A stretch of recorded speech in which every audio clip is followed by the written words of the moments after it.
In the year 1297, Scotland exists under a foreign hand. English banners hang from stone keeps. Royal officials collect taxes in the name of Edward I. Law is no longer spoken in familiar voices. It arrives on horseback, armoured, enforced by threat rather than consent. Villages live cautiously, grain is seized, livestock is counted, then taken. Justice is public and humiliating, designed to be seen. Obedience becomes survival. Defiance becomes a lesson delivered at the gallows. The Scottish nobility fractures under pressure. Some submit to preserve land and bloodlines. Others resist quietly, calculating risk, waiting for opportunity. Loyalty becomes conditional. Honour becomes dangerous. Among common people, resentment grows without ceremony. It gathers in fields, in burned homes, in men stripped of weapons and dignity. England believes the conquest complete. But beneath the silence, something remains unfinished. Scotland is not at peace. It is being held. Edward I of England rules through structure and force. His authority is not symbolic, it moves with precision, backed by coin, discipline and experience, earned in earlier wars across Wales and France. This is not a feudal host assembled in panic, it is an engine.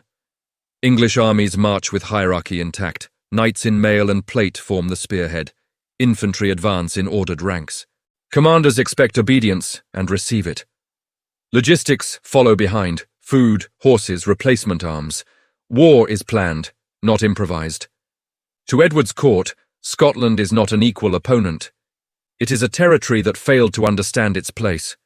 Resistance is seen as disorder, not war. Numbers confirm this belief. 20,000 men can crush 6,000. The calculation appears simple. Confidence hardens into arrogance. English leaders trust their training, their armour, their king's reputation. They expect submission, not strategy. The idea that a smaller, poorer force could break them does not enter serious consideration. The war machine moves north, assuming inevitability. It does not expect the land to fight back.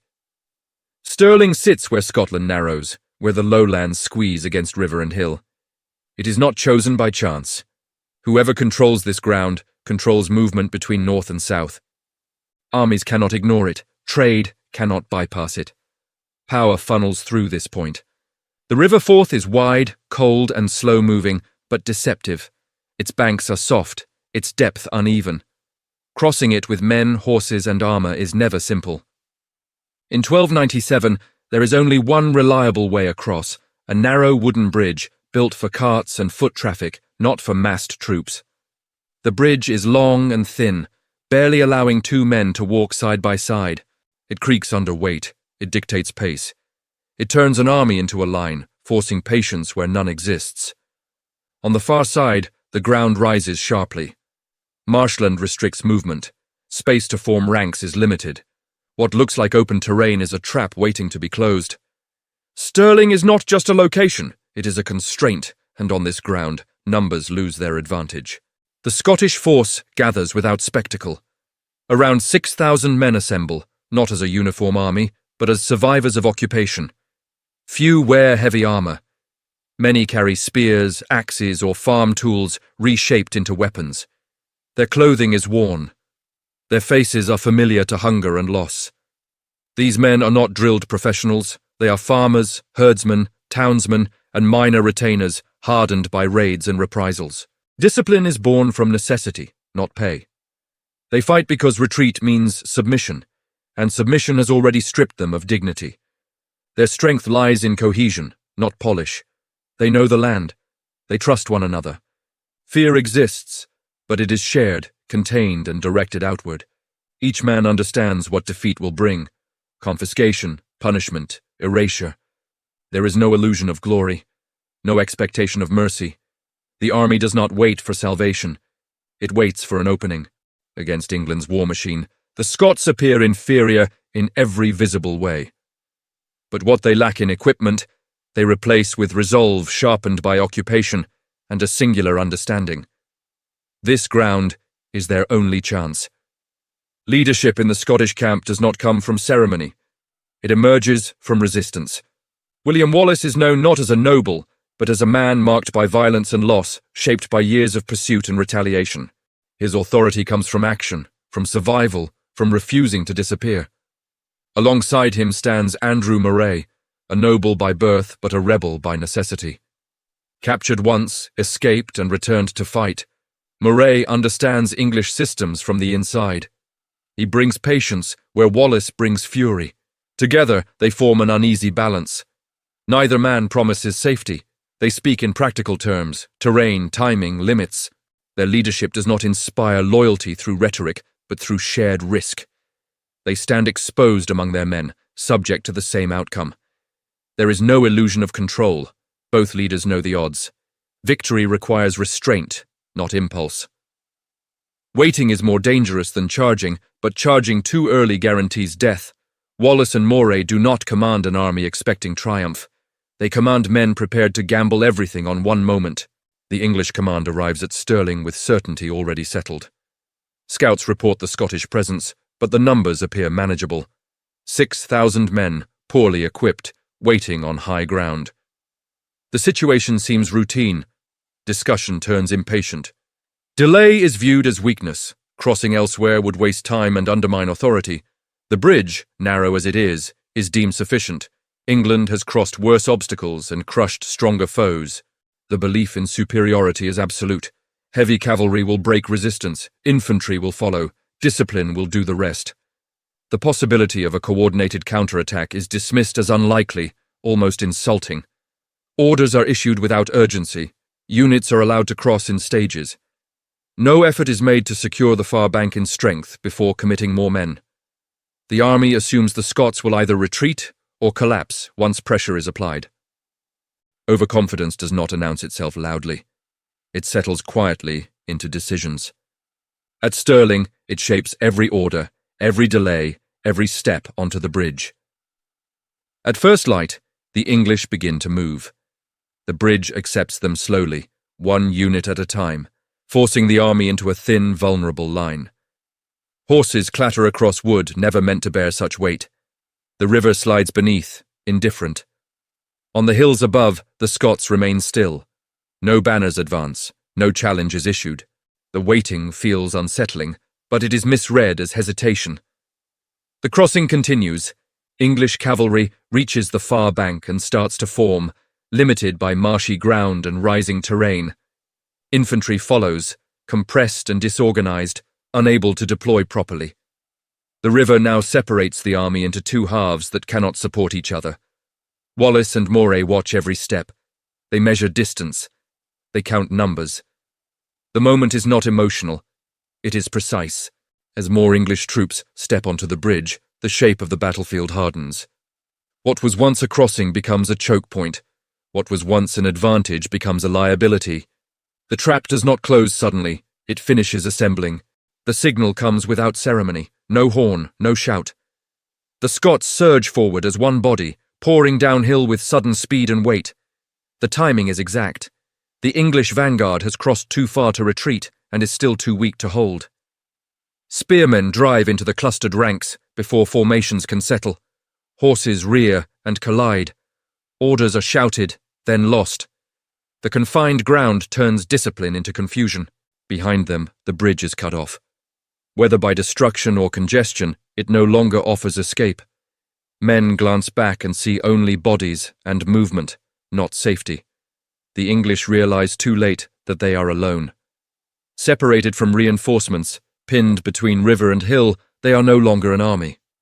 They are a trapped mass. The Scots press forward without pause. This is the single moment the battle allows. Hesitation would mean annihilation. Momentum becomes survival.